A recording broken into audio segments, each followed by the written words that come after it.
নমস্কার, আপনারা দেখছেন অভিজিৎ হর্টিকালচার আর আমি অমিত। আপনাদের সঙ্গে আজকে যে টপিকটা আলোচনা করব, আমরা বিগত দুদিন আগে একটি ভিডিও আপলোড করেছিলাম জবা গাছের কুঁড়ি ঝরা রোগ, যেটা একটা বড় প্রবলেম। প্রত্যেকটি বাগানেরই এটা হয়ে থাকে। নতুন জবা গাছে প্রচুর পরিমাণে এটি দেখা যায়। তা সেখানে আমরা বলেছিলাম চারখানা পয়েন্টের জন্য, বিশেষত আপনাদের চারটি জিনিসের জন্য জবা গাছে কুঁড়ি ঝরতে পারে। তা আজকে সেই জবা গাছে কুঁড়ি ঝরা আমি বলেছিলাম এগুলো করবেন, তাহলে কুঁড়ি ঝরাটার প্রবলেমটা সলভ হতে পারে, প্রিভেন্টিভ অ্যাকশন এইগুলো। এছাড়া কুঁড়ি ঝরছে, তারপরেও ঝরছে, এরকম নয় যে সকলের ওগুলো করে কুঁড়ি ঝরবে না, একদমই প্রবলেম থাকবে না, এটা নয়। পরবর্তীকালের প্রবলেম থাকলে সেই প্রবলেম কি করে সলভ হবে তার উপরে আলোচনা করব আজকে। দেখে নেওয়া যাক আজকের আলোচনায় আমরা কি বলতে চাইছি। দেখুন, আমার হাতে এখানে একটা অস্ট্রেলিয়ান ভ্যারাইটি একটা জবা আমার কাছে রয়েছে। এই জবা গাছটিরও এরকম কুঁড়ি ঝরে যাচ্ছিল এর আগে।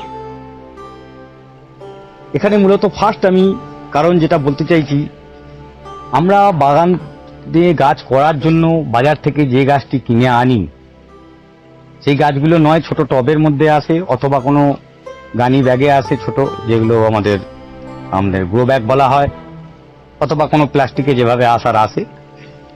সেই গাছটিকে প্রতিস্থাপন করার পরে আমরা দেখি গাছের কুঁড়ি ঝরে পড়ে। এই যদি কুঁড়ি ঝরে পড়ে তাহলে এর জন্য কোনো ভয়ের কারণ নেই। আমরা যে ছোট গাছ কিনে আনছি তাদের কিন্তু ইমিউনিটি পাওয়ার অনেক কম।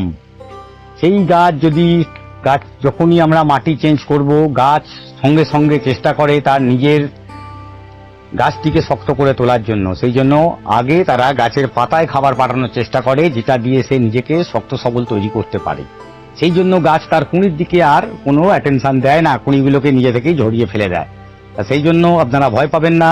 নতুন গাছ কিনে কুঁড়ি ঝরে যাচ্ছে, কুঁড়ির মায়া ত্যাগ করতে হবে। গাছে যদি কুঁড়ি থাকে, যদি কুঁড়িগুলো আস্তে আস্তে ফুটতে থাকে, ছোট হোক বা বড়, তাহলে গাছটি কিন্তু দুর্বল হয়ে পড়বে। আপনাদের কোনো ভয় নেই, তার জন্য কোনো ওষুধ প্রয়োগেরও দরকার নেই, কিচ্ছু নেই। গাছটি যেভাবে রিপোর্টিং করেছেন সেভাবে রেখে দিন। গাছ যখন 1 বছর থেকে 1.5 বছর, 1.5 বছর থেকে 2 বছর, মিনিমাম 1 বছরের পর, মানে 1.5 বছর বয়স হলে তবেই কিন্তু গাছ একটা ইমিউনিটি পাওয়ার গ্রো করতে শুরু করে। তাহলে এটা আমাদের কাছে একদম খুব জলের মতন সোজা হয়ে যাওয়া উচিত। জবা গাছ যদি 1 বছরের উপরে বয়স হয়, মোটামুটি 1.5 বছর বয়স হয়ে যায়, গাছটি তার ইমিউনিটি পাওয়া গ্রো করে যায়, তখন সে আর তার কুঁড়ি ঝরার ভয় বা পাতা ঝরে যাওয়ার ভয় বা মরে যাওয়ার ভয় কিন্তু খুব কমে যায়। তখন আর ভয় নেই, এইসব এতে কুঁড়ি ঝরে পড়বে না। ফার্স্ট।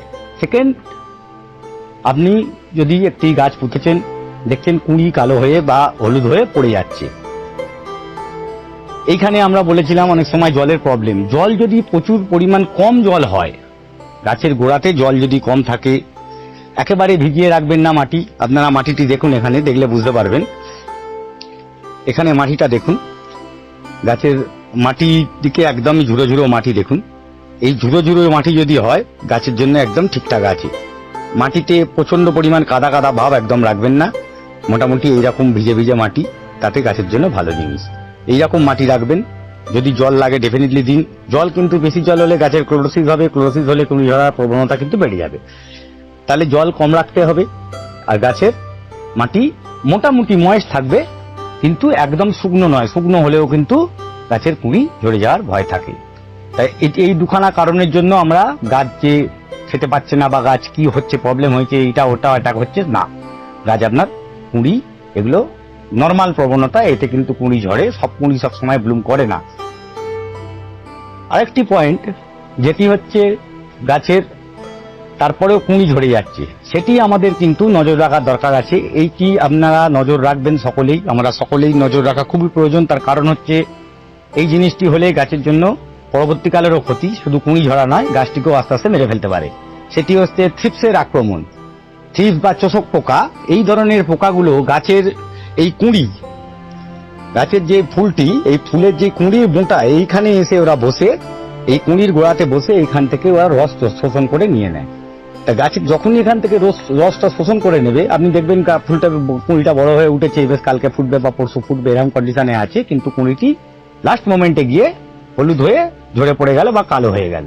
তার কারণ হচ্ছে এইখান থেকে ওরা রস শোষণ করে নেয়। এই রস শোষণ করে নেওয়াতে গাছটি কুঁড়িটি দুর্বল হয়ে পড়ে। কুঁড়িটি দুর্বল হয়ে গিয়ে অটোমেটিক ঝরে পড়তে পারে।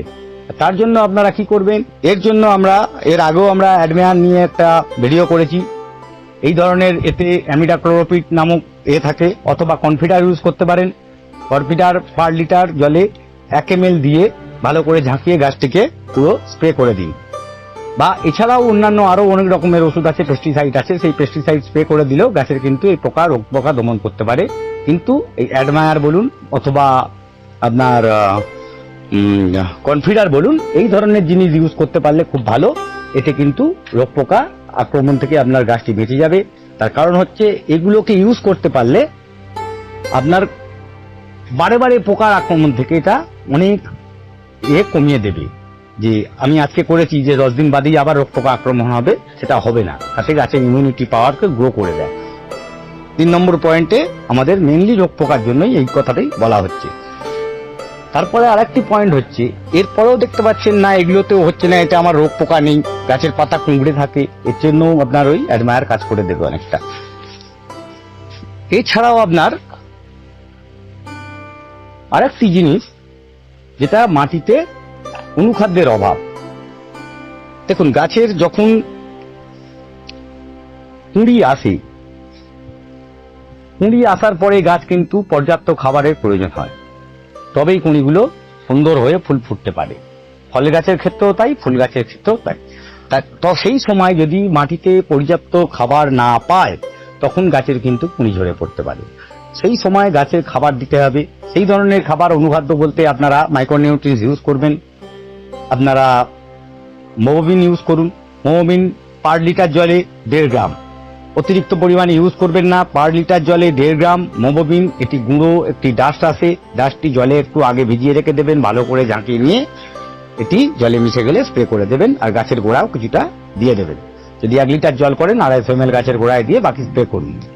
এছাড়াও আপনারা অ্যাগ্রোমিন গোল্ড, এই ধরনের ওয়াটার সলিবেল আপনার লিকুইড আছে, এগুলো খুব ভালো কাজ করে। আপনারা গাছেতে স্প্রে করতে পারেন, গাছের গোড়াতেও দিতে পারেন। আরো একটি জিনিস, এগুলো হওয়ার পরেও যে গাছের কুঁড়ি ঝরবে না, এই আমরা বলতে পারি না। সেই কারণে দেখা যায় অনেক সময় আমরা সবকিছু করেছি, কিন্তু গাছের যে কুঁড়ি হয়, গাছের কুঁড়ি হয় যেমন মানুষের শরীরেও কিছু হরমোনাল চেঞ্জেস হতে থাকে, গাছের মধ্যেও সেই চেঞ্জেস গুলো আসতে থাকে, বা গাছের মধ্যেও সেগুলো প্রয়োজন হয়। সেই রকম হরমোনাল চেঞ্জের জন্য আমরা প্ল্যানোফিক্স ইউজ করতে পারি। প্ল্যানোফিক্সটি কি করে, প্ল্যানোফিক্স গাছের কুঁড়ির গোড়া শক্ত করে দেয়। আর গাছের মধ্যে যে হরমোন ঘাটতি পড়ছে, সেই ঘাটতিটা হরমোনটাকে এনজাইমটা তৈরি করতে সাহায্য করে। তাতে করে কি হয়, গাছের কুঁড়িগুলো শক্ত হয়ে ওঠে, গাছের পাতা আরো হৃষ্টপুষ্ট হয়ে উঠে, সুন্দর সবুজ হয়ে উঠতে পারে। প্ল্যানোফিক্স 1 লিটার জলে 5 থেকে 6 ফোঁটা ইউজ করবেন। অতিরিক্ত পরিমাণ প্ল্যানোফিক্স ইউজ করলে গাছের কুঁড়ি নয়, গাছের পাতা, এর থেকে বেশি প্রয়োগ করলে গাছের কিন্তু পাতা কেন, পুরো গাছটি একেবারেই মারাও যেতে পারে। সেই কারণে বি কেয়ারফুল।